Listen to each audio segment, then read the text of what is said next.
Buckley, and I've worked for Taylor and Messick for 21 years, and that's when a lot of this all took place with Walter.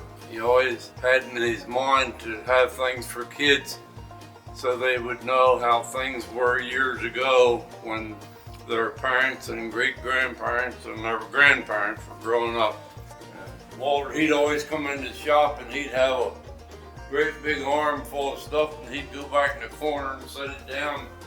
Later on, he'd clean it up. I always asked him about it, and he said something about putting it in a museum one day.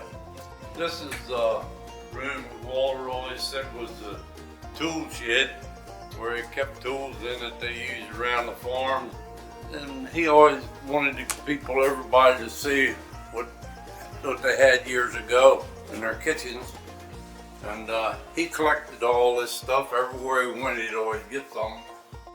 About anything that you find in a kitchen was right in that small space there.